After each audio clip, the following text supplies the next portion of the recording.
ce matin, j'aimerais apporter, plus qu'une prédication, j'aimerais apporter un enseignement sur ce qu'est la Pentecôte. Apporter un enseignement sur ce qu'est non seulement la Pentecôte, mais également le baptême du Saint-Esprit.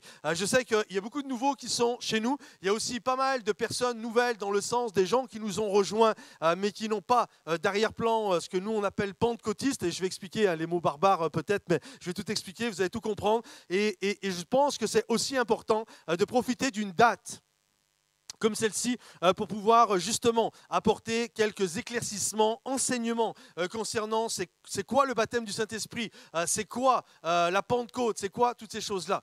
Juste pour vous remettre un petit peu dans le contexte, quand on demande aux églises pentecôtistes, nous sommes une église pentecôtiste. Alors je sais que certains sont là, il y a toutes sortes d'arrière-plans, il y a des églises baptistes, méthodistes, pentecôtistes, enfin il y a tous les istes de la terre, on peut les décliner, et il y a toutes sortes d'églises comme ça. Et je sais que certains disent « Oh, c'est dommage qu'il y ait tous ces courants chrétiens d'église, etc. » Moi, je crois que ce n'est pas dommage. Je crois que c'est juste génial. Je crois que c'est super qu'il y ait plein d'églises qui sont différentes parce que je crois qu'il y a plein de gens qui sont différents. Et finalement, c'est bien qu'il y ait plein de types d'églises différentes parce qu'au moins chacun peut s'y retrouver. Par exemple, notre église, il y a des gens, ils n'aiment pas parce que c'est trop grand ou c'est trop ceci ou c'est pas assez cela. Et puis ils vont dans d'autres églises et puis ils vont trouver leur compte. Et puis des gens viennent chez nous et puis ils disent « Ah, c'est l'église depuis des années que je recherche, etc. » Et je crois que c'est bien qu'il y ait une diversité d'églises. Mais au-delà de... je ne vais pas prêcher là-dessus sur ce matin, la diversité des églises et pourquoi c'est important qu'il y ait plein d'églises différentes. Et ce n'est pas parce qu'on est différent qu'il y a une diversité, qu'il n'y a pas une unité. Unité ne veut pas dire uniformité. Et je crois que c'est important qu'il y ait plein de types d'églises différentes dans la vision, mais c'est aussi bien au niveau des sensibilités.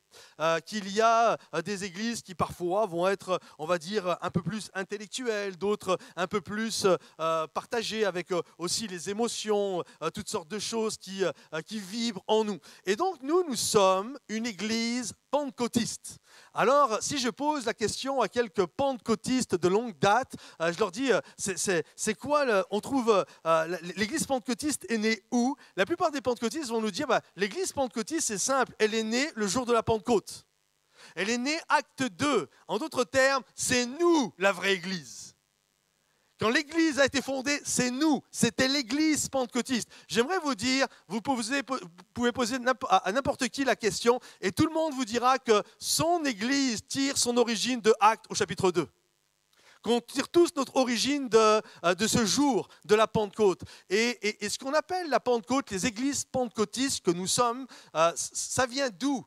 Comment le mouvement de Pentecôte dans la branche chrétienne évangélique, comment ce mouvement sensible aux choses du Saint-Esprit, comment ce mouvement est né? En fait, ce mouvement n'est pas vieux, c'est comme un peu le dernier arrivé sur la scène, en tout cas un des derniers arrivés sur la scène, et c'est le mouvement, et je le dis sans prétention, au niveau des chiffres, qui connaît le plus grand essor, la plus grosse croissance, c'est des millions et des millions chaque année, des dizaines de millions qui rencontrent Jésus. Comment ce mouvement de Pentecôte est né?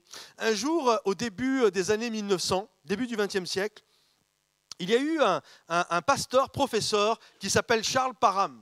Et Charles Parham était en train de donner un cours dans une école biblique à Topeka, au Kansas, et il était avec des étudiants. Et là, alors qu'il était en train de partager, discuter avec des étudiants, il dit à ces étudiants, j'aimerais qu'on fasse un travail ensemble, et je vais vous inviter à faire des recherches ce soir pour que nous en parlions demain matin ensemble, pendant le cours. Et la question était la suivante, la recherche qu'il devait faire était la suivante. Quand nous parlons dans la Bible, dans les Actes des Apôtres, du baptême du Saint-Esprit, à quoi le baptême du Saint-Esprit est-il relié? Il faut comprendre qu'à ce moment-là, la compréhension des églises chrétiennes, et encore plein d'églises chrétiennes comme ça, pour eux, et pour plein de gens, le baptême du Saint-Esprit, c'est le jour où tu donnes ta vie à Jésus. Le jour où tu donnes ta vie à Jésus, tu reçois le Saint-Esprit, tu es baptisé du Saint-Esprit, point. Et là, Charles Parham s'aperçoit que c'est quand même des gens qui ont donné leur vie à Jésus, mais ils vivent une autre expérience appelée baptême du Saint-Esprit. Alors, il voit et ça l'interpelle, il dit, alors, faites une recherche, recherchez ce soir, c'est quoi les choses, les expériences liées au baptême du Saint-Esprit. Et le lendemain matin, tout le soir, ils étaient une quinzaine d'étudiants, ils ont fait des recherches, et le lendemain matin, ils font part de leurs recherches. En disant, voilà, tout le monde commence à parler, à partager leurs idées, leurs recherches. Voilà, on s'est aperçu que souvent, quand on parle du baptême du Saint-Esprit, soit il n'y a pas grand-chose derrière, on dit, voilà, ils ont été baptisés du Saint-Esprit, il y a eu l'effusion du Saint-Esprit, et quand il y a une expérience, généralement, il y a deux expériences qui sont collées au baptême du Saint-Esprit, c'est le parler en langue et la prophétie. Et plus encore le parler en langue que la prophétie, mais c'est vraiment collé. Généralement, quand il y a baptême du Saint-Esprit, on entend parler en langue et on entend prophétie. Et là, il se dit, ok, donc ça veut dire que le baptême du Saint-Esprit a pour signe évident la notion de parler aussi en d'autres langues. Vous devez comprendre qu'à ce moment-là, le mouvement de Pentecôte, c'est inconnu. La notion de parler en d'autres langues, tu nous parles de quoi? Ça n'a pas de sens. Pour quelques-uns, peut-être vous êtes nouveaux, ça n'a pas de sens là, ce que je suis en train de vous dire, mais je vais vous le montrer avec la Bible. Mais pour d'autres, c'est évident. Ça fait des années, ou peut-être certains, vous avez grandi dans des églises chrétiennes, donc c'est comme évident. Mais mettez-vous à un moment donné de l'histoire où il n'y a rien d'évident, où on n'a jamais entendu ces choses-là. Et là, il commence à être intrigué, à parler en d'autres langues, selon que l'Esprit nous donne de parler. C'est quoi ça? Et ils se disent, voilà, maintenant qu'on a fait les recherches aboutissent à ça, maintenant on va prier pour vivre la recherche qu'on vient de vivre, de trouver. Et là, le petit groupe se met à prier. Ils se mettent à prier en disant, voilà, on a vu, Seigneur, baptême du Saint-Esprit, parler en langue. Seigneur, viens nous visiter, fais ce que tu as à faire, baptise-nous du Saint-Esprit. Et là, dans la classe, il y en a quelques-uns, ils commencent à parler en d'autres langues.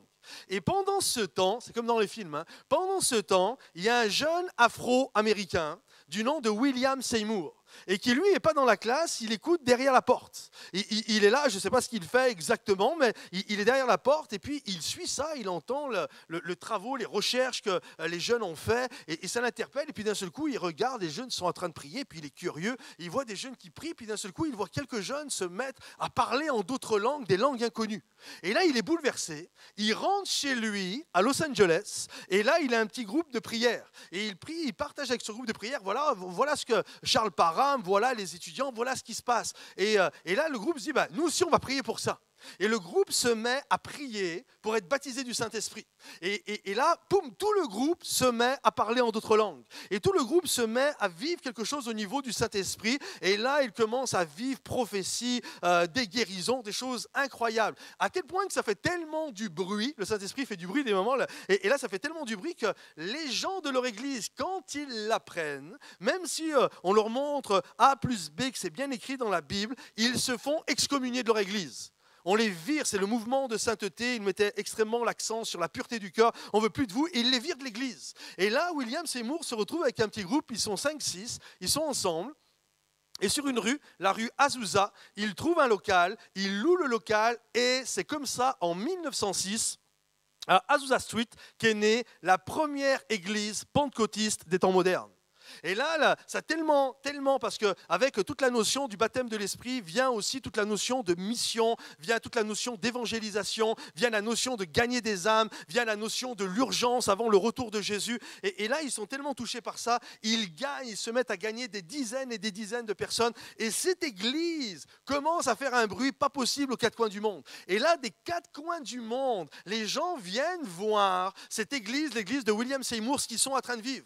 Et là, ils sont tellement touchés, interpellés, qu'ils repartent dans leur pays, Amérique du Sud, Angleterre, Russie, de partout, ils repartent dans leur pays et ils amènent cette nouvelle doctrine qui finalement est une ancienne doctrine de la Bible, ils ramènent ça chez eux et le mouvement de Pentecôte se retrouve à brûler à travers les quatre coins à travers les quatre coins du monde. Et là, en Angleterre, il y a un jeune homme qui est touché par ça, donne sa vie à Jésus, baptisé du Saint-Esprit, prie pour les malades sont guéris, vit des choses incroyables. Et en 1930, il débarque en France, un jeune Anglais du nom de Douglas Scott, et il va à son tour fonder les églises pentecôtistes en France. Et aujourd'hui, il y a des dizaines et des dizaines de milliers de personnes qui sont nées spirituellement de cette expérience. Et j'aimerais juste qu'on puisse réaliser aujourd'hui toute cette notion de ce qu'est la Pentecôte, pourquoi elle a été donnée, qu'est-ce que ça génère, qu'est-ce que ça fait, quelle est cette expérience qui est liée avec et pourquoi le Seigneur nous invite à vivre cette expérience. Nous sommes, nous, une église qui sommes issus de cette expérience. Nous sommes une église, nous prions. Il y a 3-4 semaines en arrière, on a eu notre jeûne et prière. Il y a eu des dizaines de personnes baptisées du Saint-Esprit. Il y a eu des malades qui ont été guéris. Il y a eu des gens qui ont reçu des paroles de connaissance, des ministères qui se sont levés. Et c'est l'ADN, ça fait partie de notre Église. Nous croyons que l'Esprit de Dieu est toujours vivant.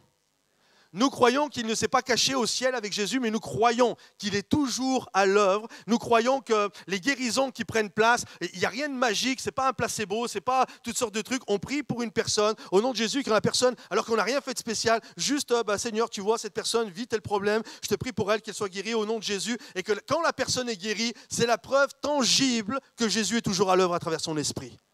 Et que la Pentecôte est toujours quelque chose de bien réel. Et je sais que certains disent, non mais ça c'est fini quand Jésus, on a eu le Nouveau Testament, il n'y avait plus besoin d'avoir ces choses-là. Non, non, non, il y a encore chaque jour des gens qui expérimentent la puissance du Saint-Esprit et j'aimerais vraiment que nous puissions regarder ça ensemble ce matin. Alors il y a un texte fondateur pour le baptême du Saint-Esprit, parce que je vais être très biblique ce matin, enfin je le suis tout le tour, mais enfin, en tout cas vous comprenez ce que je veux dire, là c'est un message plus doctrinal qu'autre chose. Actes chapitre 1, verset 8, et puis je lirai un autre passage, Acte 2, versets 1 à 5. Vous recevrez une puissance, le Saint-Esprit survenant sur vous, et vous serez mes témoins à Jérusalem, dans toute la Judée, dans la Samarie et jusqu'aux extrémités de la terre.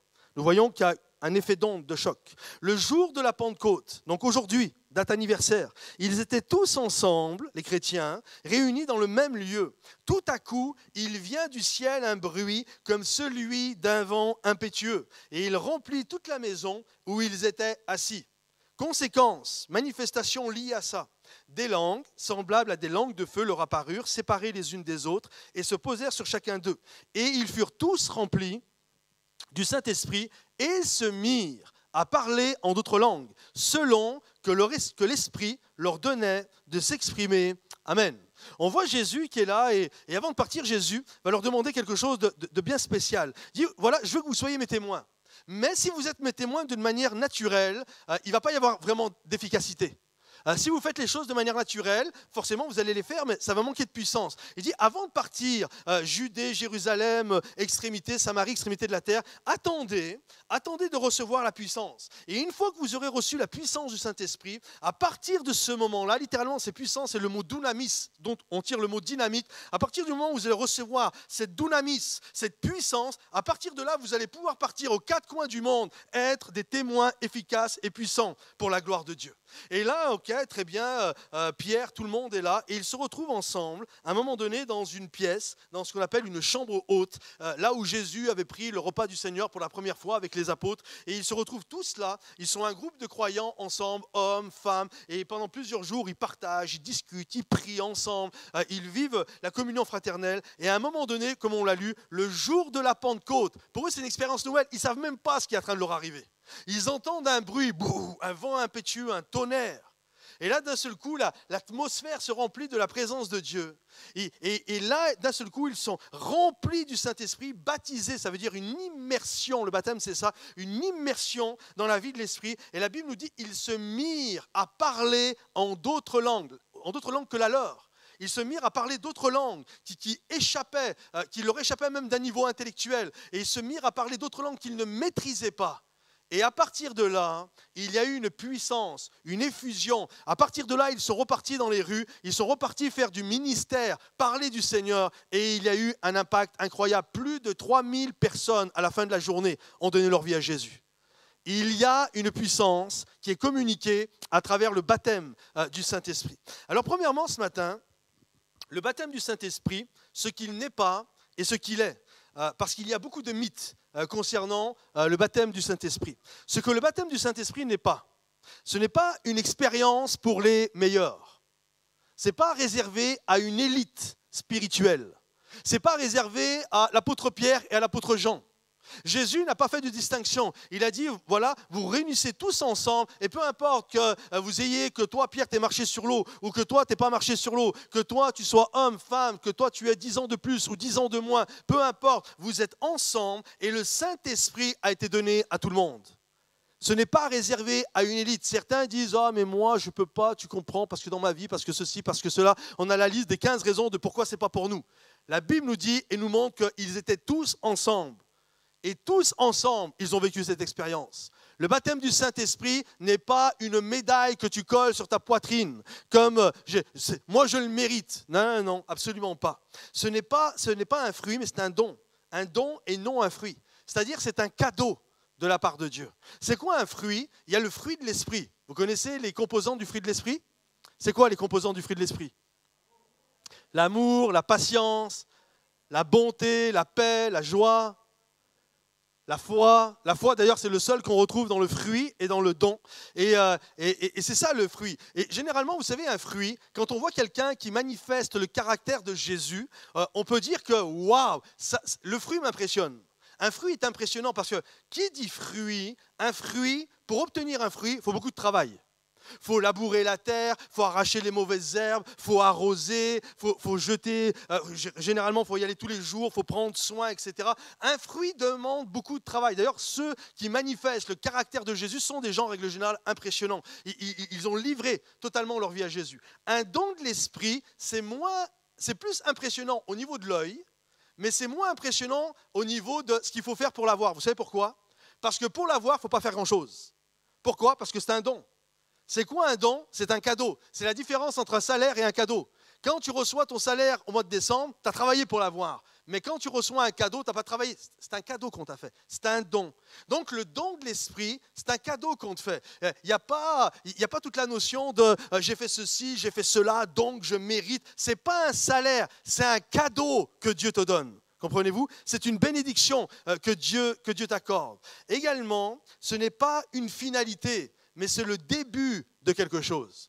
Des moments, moi, j'ai vécu ça, et puis ça fait un peu plus de 20 ans maintenant que j'ai donné ma vie à Jésus, et des moments, c'est juste fou, il y a des gens, ils prient pour être baptisés du Saint-Esprit, et ils sont là, ils soupirent après Dieu, ils recherchent des soirées, baptême du Saint-Esprit, jeûne et prière, ils cherchent Dieu, ils soupirent, Seigneur, baptise-moi du Saint-Esprit, ils vivent toutes sortes d'expériences, et ils sont là, ils soupirent après Dieu de manière incroyable, et le jour où ils sont baptisés du Saint-Esprit, c'est comme si on venait de leur coller une médaille sur la poitrine, c'est bon, maintenant je suis baptisé du Saint-Esprit.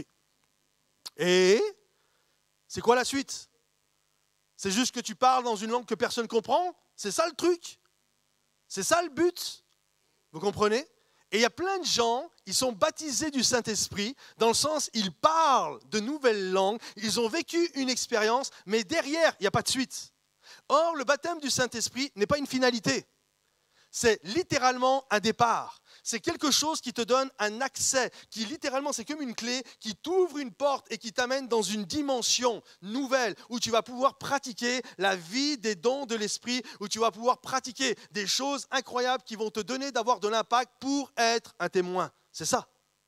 Comprenez-vous? Donc si aujourd'hui tu as été baptisé du Saint-Esprit, tu parles en langue, mais que finalement il n'y a rien d'autre qui se passe, il manque quelque chose. Ce n'est pas ça la finalité. La finalité, c'est pour arriver dans une dimension que le Seigneur veut t'amener à vivre et avoir de l'impact. Ce que le baptême du Saint-Esprit est, en revanche, c'est un revêtement de puissance. C'est une manifestation d'amour et c'est une porte d'entrée pour manifester les dons. C'est ça le baptême du Saint-Esprit. C'est un revêtement de puissance. Seigneur, tu veux que je sois ton témoin et tu me donnes ça afin que je puisse avoir de la puissance et de l'impact pour faire une différence. Un des groupes des évangélistes les plus connus du 19e siècle, fin des années 1800, c'est ça. Je ne sais pas si vous avez déjà entendu parler d'eux, si vous aimez l'histoire de l'Église, ce sont des personnages extrêmement importants. Un s'appelle D.L. Moody, un des plus grands pasteurs évangélistes, un gars qui a amené des dizaines de milliers de personnes à Jésus. Et Charles Finney, enfin il y a tout un paquet, Spurgeon, etc. Et chaque année, ils se réunissaient en Grande-Bretagne dans un lieu qui s'appelle Keswick. Et j'ai lu plein de livres. Ce que je suis en train de vous partager ce matin, c'était un de mes travaux majeurs quand j'étais à l'école biblique. J'ai lu plein de livres là-dessus, j'ai écrit moi-même un petit livret là-dessus. Et ils se réunissaient une fois par année. Et vous savez, comme dans chaque thème, convention, etc., il y a toujours un intitulé, il y a toujours un sujet.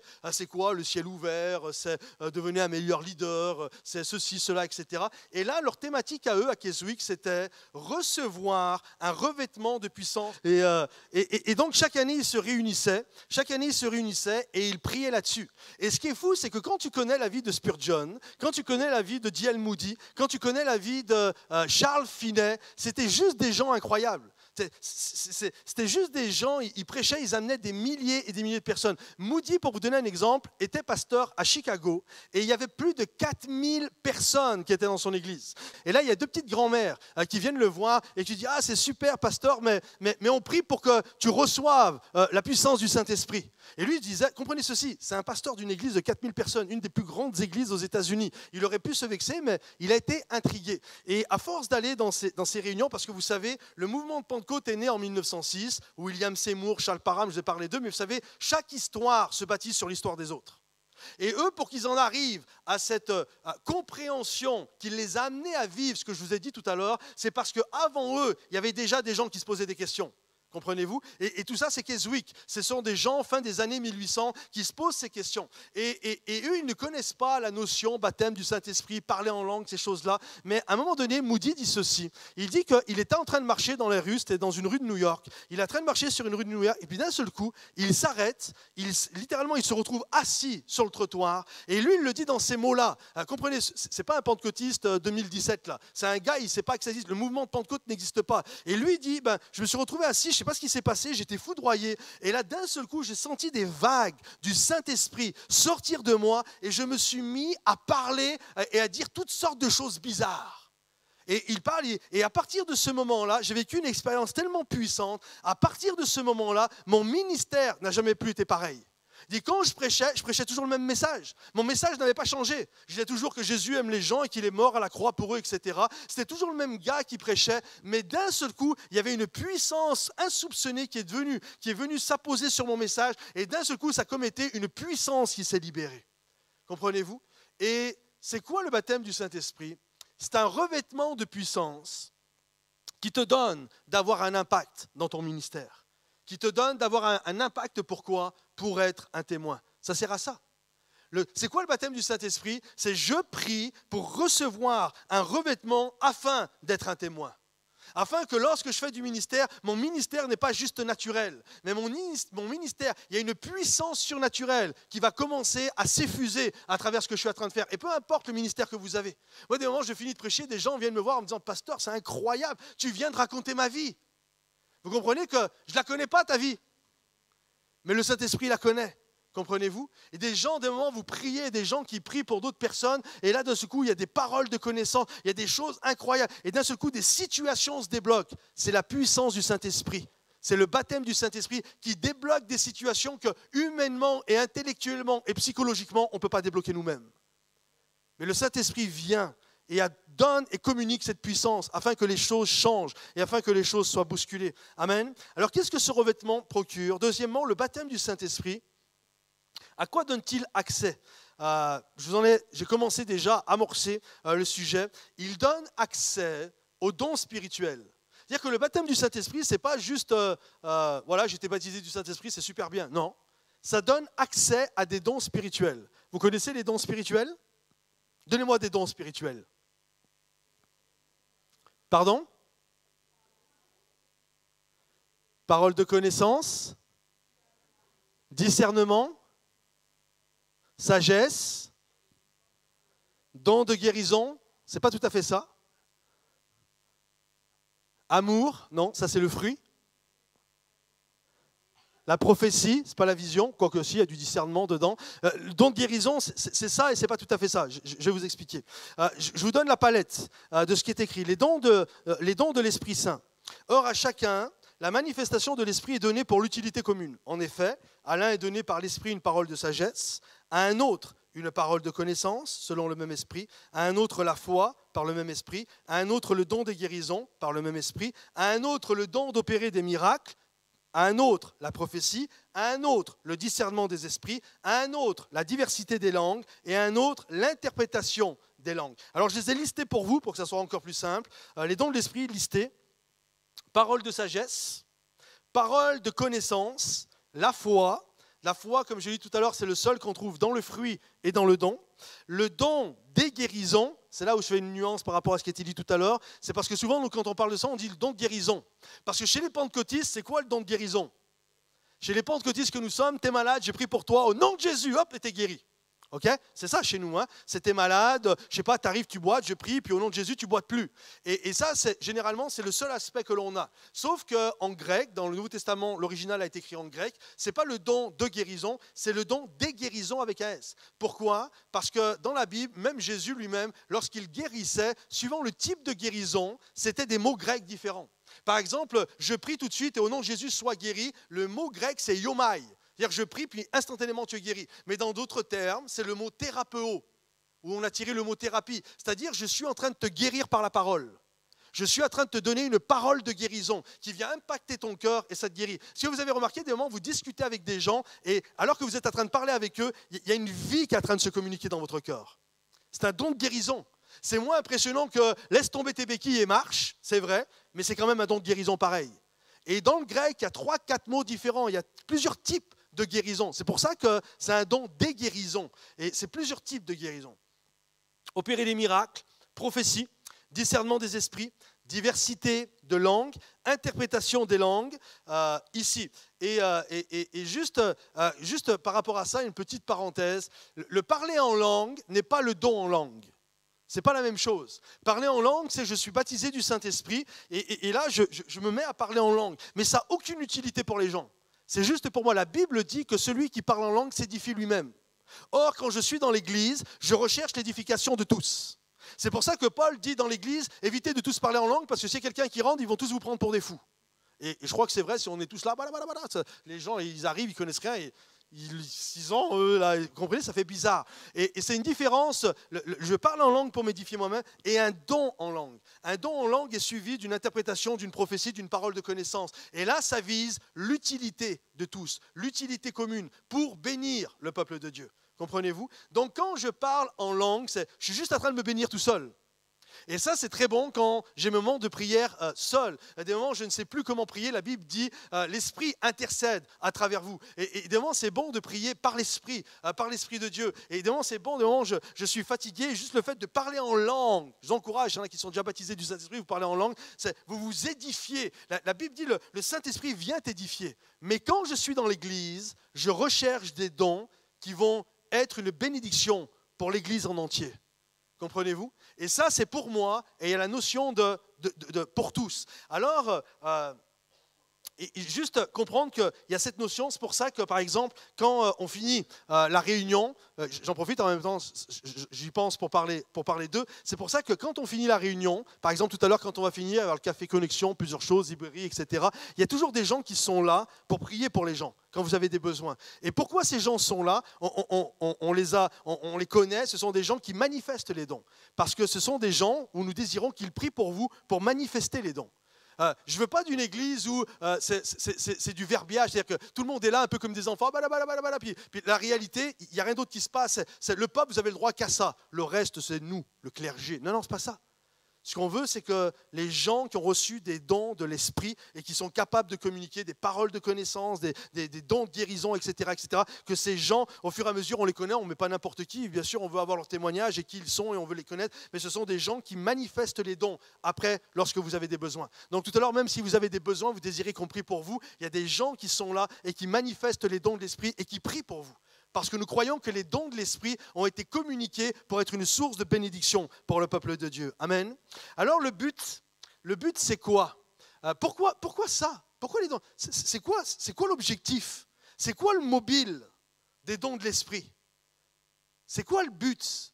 Vous savez, c'est quoi le mobile des dons de l'Esprit? C'est l'amour. Pourquoi Dieu a voulu les dons de l'Esprit? Il aurait pu juste nous parler du fruit.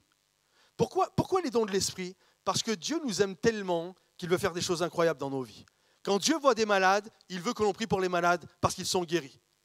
D'ailleurs, des gens qui disent « Oh, mais non, mais c'est pas bien, puis ça, c'était ceci, puis c'est terminé, etc. » C'est un manque d'amour pour les malades. Parce que Dieu est encore celui qui veut guérir.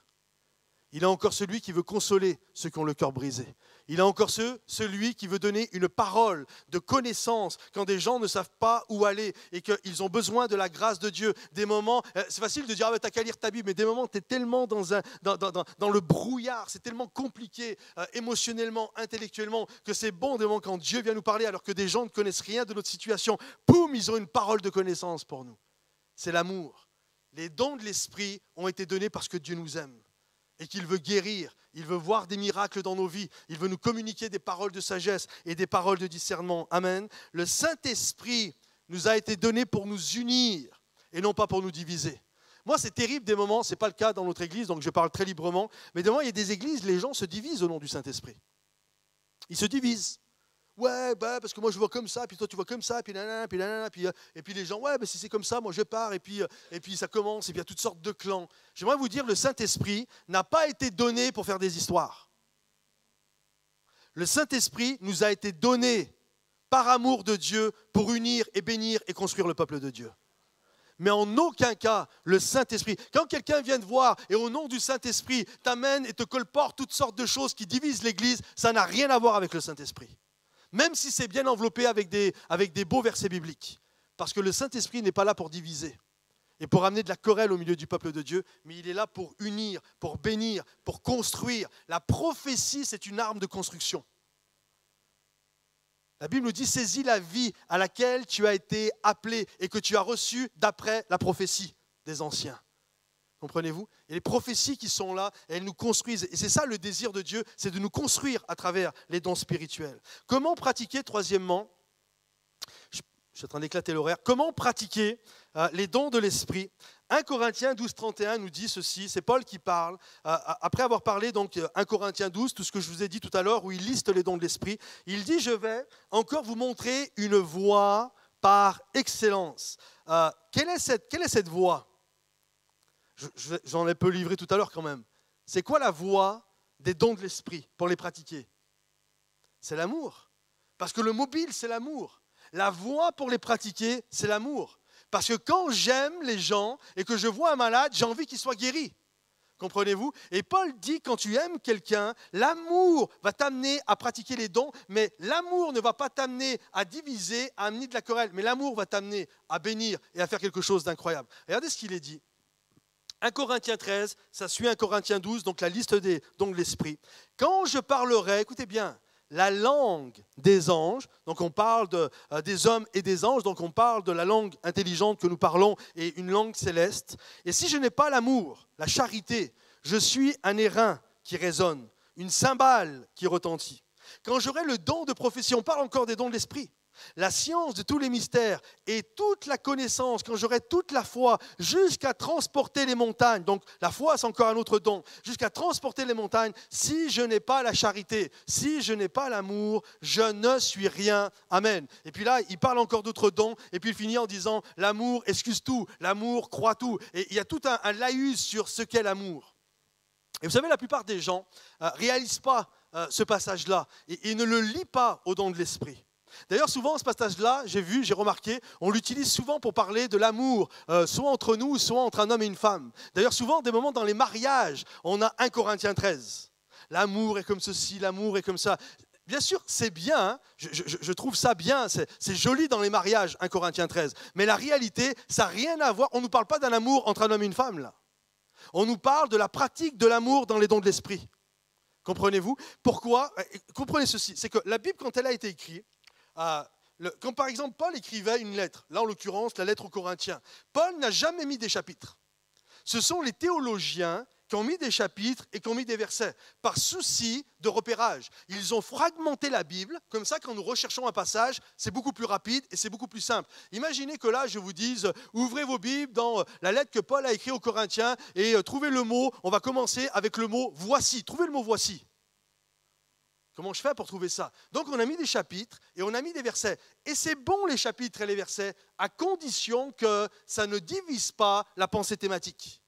Comprenez-vous? Et le problème qu'il y a, c'est que souvent les gens sont là, 1 Corinthiens 12, Ça nous parle des dons de l'esprit, ok, très bien. 1 Corinthiens 13 nous parle de l'amour et c'est comment on le divise, c'est comme si c'était une autre pensée. Donc 1 Corinthiens 13 c'est l'amour, 1 Corinthiens 14 c'est autre chose. En fait j'aimerais vous dire, les chapitres c'est bon, mais il ne faut pas que ça divise la pensée thématique. Et 1 Corinthiens 12, 13, 14 c'est exactement la même pensée thématique. 1 Corinthiens 12 c'est la liste des dons de l'esprit. 1 Corinthiens 13 c'est l'amour suscités qui doivent être communiqués à travers les dons de l'esprit. Et 1 Corinthiens 14, c'est la liste des dons de l'esprit, l'amour mis en pratique, c'est 1 Corinthiens 14. Et voici comment vous devez pratiquer dans l'église locale. Comprenez-vous ? Et tout ça, on ne peut pas dissocier la manifestation des dons de l'esprit avec l'amour. Ça ne fait qu'un, c'est la même pensée. 1 Corinthiens 12, 13, 14, c'est exactement la même pensée thématique. Cette pensée qui nous invite à pratiquer les dons, mais les pratiquer dans l'amour et les pratiquer pour que l'Église puisse être bénie et encouragée. Le mobile, je le rappelle, c'est l'amour. C'est l'amour. Quand tu pries, il n'y a rien de plus puissant que l'amour. Quand tu pries pour quelqu'un qui est malade, quand tu as l'amour, la voie par excellence, et que tu pries avec un cœur débordant d'amour pour ton frère ou ta sœur qui est en train de souffrir d'une maladie, tu ne vas pas prier de la même manière que si tu t'en fiches. Vous comprenez ? L'amour est une puissance. Je ne prie pas là, puis après, je priais pour que la personne soit guérie, comme ça après on va dire, ouais, t'as vu, j'ai le ministère international de la guérison, de rallongement du pied et de l'oreille qui repousse et de je ne sais quoi et je ne sais quoi. Vous comprenez ? Puis j'ai rien contre les choses qui peuvent repousser, tant mieux, mais vous comprenez ce que je veux dire ? C'est que à la base, c'est quoi ? C'est littéralement, c'est parce que j'aime que je le fais.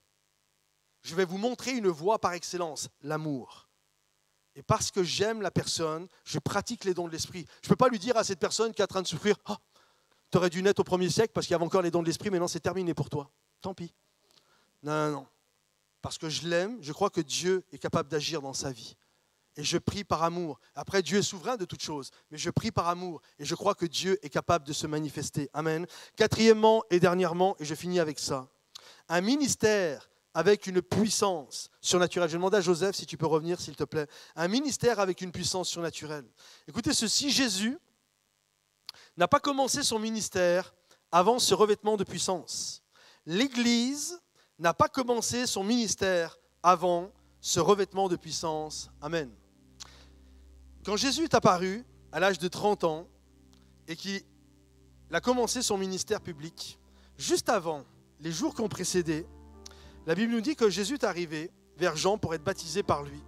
Et lorsque Jean l'a vu, il a fait cette déclaration. « Voici l'agneau de Dieu qui ôte le péché du monde. » Jésus va être baptisé. Et Jésus ne va pas commencer son ministère public tout de suite. Vous savez ce qui va se passer ? La Bible nous dit que l'Esprit de Dieu va conduire Jésus dans le désert. Luc chapitre 4, verset 1, pour ceux qui prennent des notes. La Bible nous dit que Jésus est rentré dans le désert. Écoutez bien. Rempli du Saint-Esprit. La Bible nous dit ensuite que Jésus va jeûner, prier. Il va connaître des tentations par le diable, 3 tentations. Et ensuite, au bout d'un certain temps, lorsque Jésus va remporter la victoire, la Bible nous dit, Luc chapitre 4, verset 14, que Jésus est ressorti du désert comment ? Revêtu de la puissance du Saint-Esprit. Il est rentré rempli dans le désert du Saint-Esprit, mais il est ressorti avec une autre expérience, revêtu de la puissance d'en haut. Et Jésus, écoutez bien, parce que si Jésus l'a fait, c'est quand même Jésus. C'est que nous aussi, quelque part, on doit le faire. Personne n'est mieux que Jésus, là.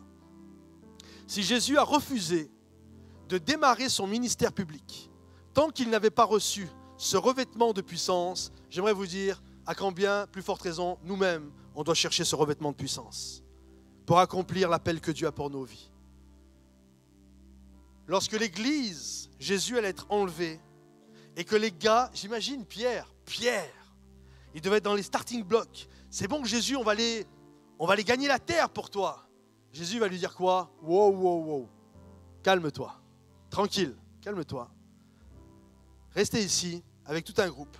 Et avant de commencer le ministère public, avant de proclamer mon nom, vous avez besoin d'un revêtement de puissance.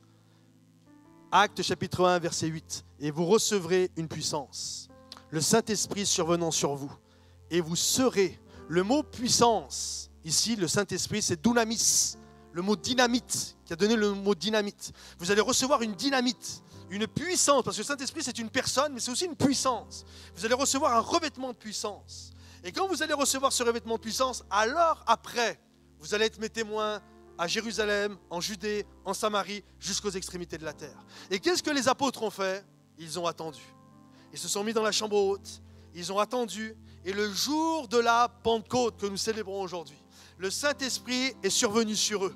Une puissance est rentrée dans la place. Un vent impétueux, un tonnerre est rentré. Et ils ont été remplis, littéralement baptisés du Saint-Esprit. Et ils se mirent à parler en d'autres langues. Et c'est qu'après qu'ils sont descendus dans les rues et qu'ils ont commencé à faire leur ministère. Vous savez quelle est la conséquence du baptême du Saint-Esprit? Des moments, les pentecôtistes disent la conséquence, c'est le parler en langue. Non. La conséquence de cette journée de Acte 2, c'est 3000 âmes ont été sauvées. Parce que le baptême du Saint-Esprit, c'est pour ça. C'est pour une puissance d'évangélisation. C'est pour que des gens rencontrent Jésus. C'est pour faire le ministère, pas d'une manière naturelle, mais surnaturelle. Imaginez un instant le bruit que ça ferait. Si vous commencez, vous voyez votre voisin qui va mal, et que tu lui dis simplement, sans te présenter comme le prophète ceci ou cela, mais simplement en disant, moi je crois que Jésus est capable de faire quelque chose dans ta vie. Tu me donnes l'autorisation de prier pour toi? Vas-y, prie pour moi. Boum, tu pries pour lui, il est guéri. Et ça fait du bruit. Hein. Tu vois une parole, tu vois une personne qui est blessée. Tu lui parles et tu lui donnes une parole et d'un seul coup, boum, c'est une parole créatrice qui vient le relever, le restaurer. Un alcoolique qui rentre dans une église, d'un seul coup, boum, la puissance du Saint-Esprit. La personne change alors qu'elle amenait de l'angoisse, de la violence à la maison. Il rentre chez lui et par la grâce de Dieu, parce que c'est uniquement la grâce de Dieu, ça devient un super papa. Vous imaginez un peu le bruit que ça va faire? Moi, je crois encore que le Saint-Esprit veut faire du bruit. Changer, bouleverser des choses. Vous recevrez une puissance et vous serez mes témoins jusqu'aux extrémités de la terre. Et Jésus n'a pas commencé son ministère public avant d'être revêtu de la puissance d'en haut. Et il a demandé à l'église locale de ne pas commencer le ministère public tant qu'il n'avait pas reçu cette puissance d'en haut. Alors est-ce que vous la voulez, cette puissance d'en haut? Le baptême du Saint-Esprit, le mot baptême en grec c'est baptizo. Et c'était un mot, nous en français on en a une connotation différente, mais c'est un mot assez vulgaire, utilisé tout le temps. Baptizo, ça voulait dire simplement plonger quelque chose. Par exemple, une personne qui faisait la vaisselle, elle baptizo les assiettes. Tous les jours, elle faisait des baptizos d'assiettes. Je prends l'assiette, je la baptizo. Et c'est quoi un baptizo, un baptême du Saint-Esprit? C'est ça. Vous savez, il y a des gens qui vous disent j'ai été baptisé du Saint-Esprit il y a 20 ans. Ouais, mais depuis 20 ans, qu'est-ce que tu vis? Je ne vis pas grand-chose, mais j'ai été baptisé du Saint-Esprit. Tu sais, je parle toujours en langue. Ouais, mais ça te sert à quoi? Ça ne te sert à rien.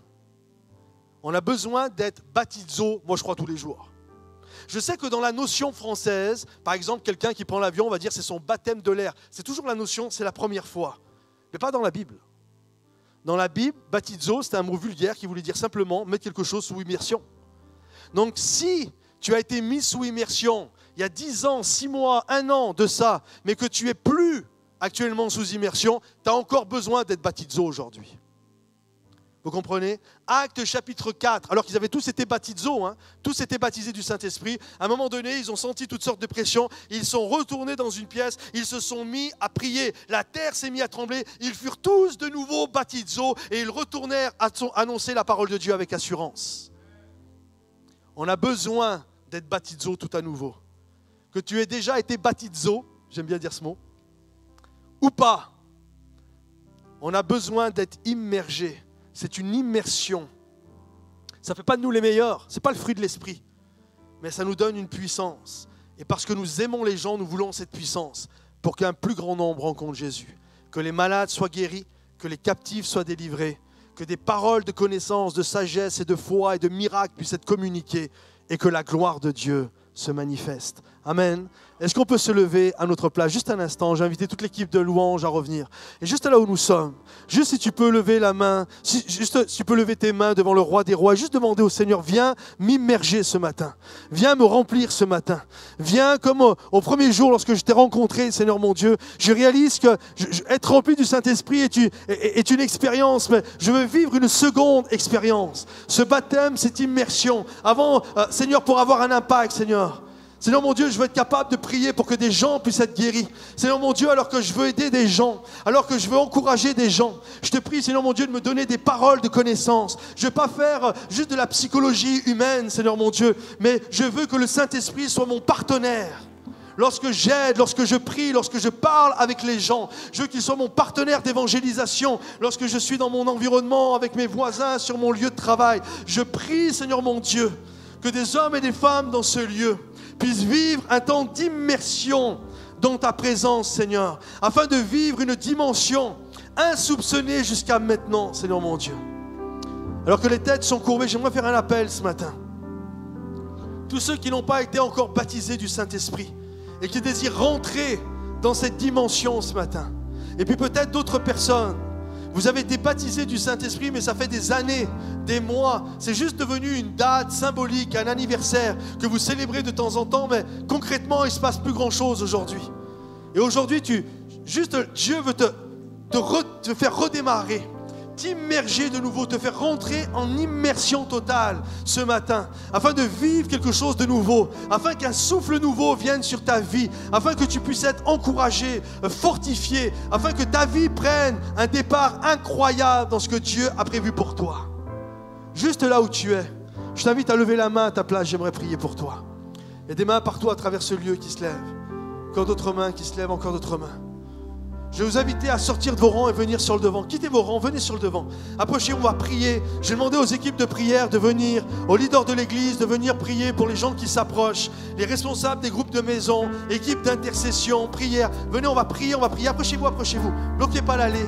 Approchez-vous. Si y en a, vous n'avez pas encore répondu à l'appel, il n'est pas trop tard. Mais approchez-vous, approchez-vous, approchez-vous.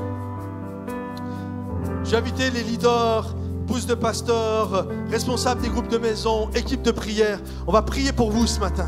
On va prier pour vous. Joseph va nous conduire dans un temps de louange et d'adoration.